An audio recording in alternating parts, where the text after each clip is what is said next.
Hi guys, welcome and welcome back again to my channel. Today's video we are making Nigerian jollof rice. So I'm going to be showing you how to perfectly, deliciously and flavorfully prepare Nigerian jollof rice. So keep watching and please do not forget to like this video, subscribe and share. Alright, so for today's recipe, for today's jollof rice, we are going to be making assorted jollof rice, which means we're going to be using assorted meat. So to make this, you're going to need tripe, which is shaki, also some intestine. So I've transferred these two into my pot, added some water. I'm just going to bring this to a boil and then I will transfer to my sink and rewash this. So parboiling and rewashing this is going to help clean up the intestine as well as the tripe. So this is it after cleaning, and as you can see everything is perfectly cleaned. So next I'm going to be adding some beef to this. So when it comes to assorted meat jollof rice, you can use any part of assorted meat that you want to use. And then we are going to go in with all the flavors and seasonings. You want to make sure that your meat or your proteins are well seasoned when it comes to jollof rice. So when you're making jollof rice, make sure the flavors start from the meat, because the way you season your meat is going to determine how your stock is going to taste, and that stock we are going to need it in our jollof rice. So make sure the meat is well seasoned, and I've added all the seasoning and spices, so I'm just gonna stir this nicely to combine, and then I'm gonna cover and let this steam in its own juice for like 10 minutes. I need it to release their own juice, guys. That's exactly how I love to cook my meat. So this is 10 minutes later, and as you can see, the meat has released their own juice. So at this stage, I'm gonna go in with water. So once I add the water, I will then cover and allow this to cook until the meat is super soft. So when it comes to making assorted meat jollof rice, you need the meat to be very soft. So the reason for this is because I'm going to be baking the meat. I'm not going to be frying, or we are not going to be using the meat the way it is. So we are going to be baking this meat. All right, so that is that. And next we are going to be prepping the things for the sauce. And guys, when it comes to Nigerian jollof rice, the flavor is number one thing in Nigerian jollof rice. So if your jollof rice is not having that scent, that aroma of jollof rice, then it's not Nigerian jollof rice. And to ensure this flavor is there, you're gonna need onion, enough onions, ginger, garlic, and red bell pepper. You see these things I've just mentioned, you need them to ensure that that flavor is there. And you're gonna need habanero as well as fresh tomatoes. So all of these I will blend into this paste just like this, and then we are going to set aside. So next we are going to be checking on the meat, and at this point our meat is super soft. Like I said, I'm not going to be frying or using this meat the way it is. So I'm just going to transfer this to my strainer, allow it to drain, and then I'm going to transfer to my baking tray lined with a parchment paper.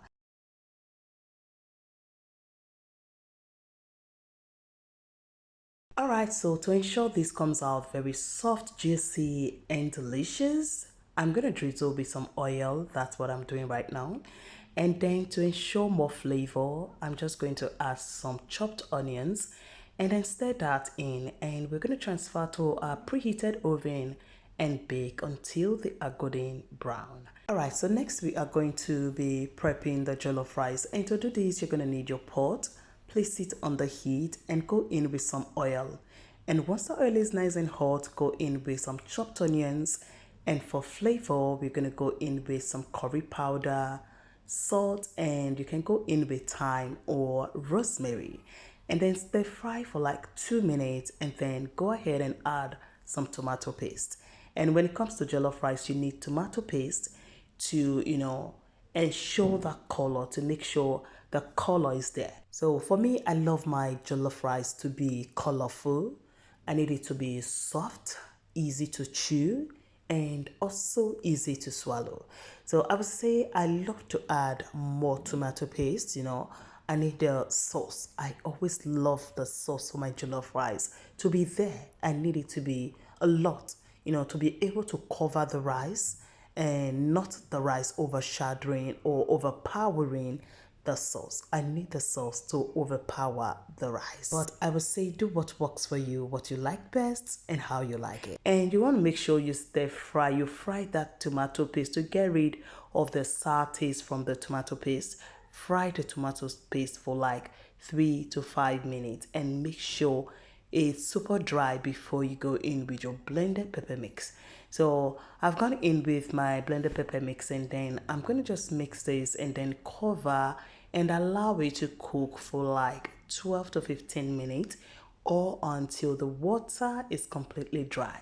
Once you see the oil start to settle on top your stew or your sauce, then the sauce is ready just like this. So guys, this is it after 15 minutes and it's well cooked.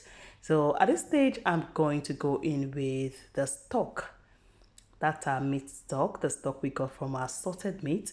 So I'll go in with that and just stir that to combine nicely. And next we are going to be going in with all the flavors like salt, we need spices, we need seasoning to make our jollof rice super flavorful and delicious.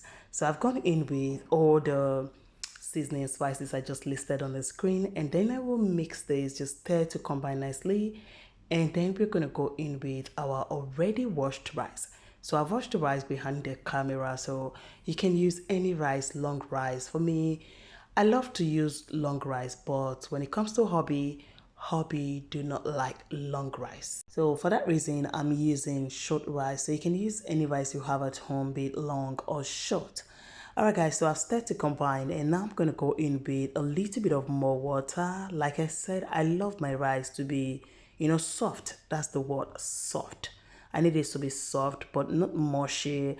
I love to enjoy my rice not in a hard way. So I just added a little bit of water just to get the sauce to the rice level, and I've gone in with some bay leaves. And then I'm going to cover this with aluminum foil and then place the lid and allow this to cook on low heat for 10 minutes. And guys, I've checked on the meat and this is it. Our meat is looking so beautiful. So beautiful, and the flavor is heavenly, so deliciously tasty. Alright guys, so we're just going to set this aside, and after 10 minutes I love to stir my rice. I don't wait for the rice to be fully dry, and because I don't want to lose any of the flavor that I made this rice with. I don't want the rice to be dry of water before stirring. So I'm just going to stir after 10 minutes, and this is it. I'm going to stir while it's still not fully dry. Then the rice is not cooked yet. So stir and then cover again with aluminum foil and the lid and allow it to cook on low heat for another 10 minutes. Then after 10 more minutes, I will come back and give it another stir.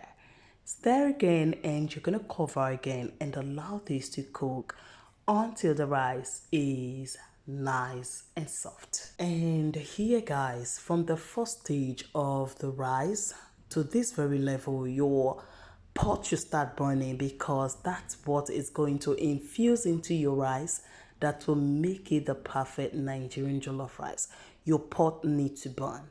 So once the pot burns, it will infuse into the rice and your rice will have that Nigerian party jollof rice flavor. Alright guys, so this is it. Our rice is perfectly cooked, and to complete the flavor, I've gone in with some butter, and this is to give your jollof rice extra shine and to infuse extra flavor into your jollof rice. So stir that to melt into your jollof rice, and guys, our jollof rice is ready. Go ahead and add your meat, your baked meat, and then enjoy. Alright guys, so I hope you enjoyed this simple recipe on how to make jollof rice. If you did, don't forget to like, share, and subscribe. Thank you so much for watching. See you in my next video.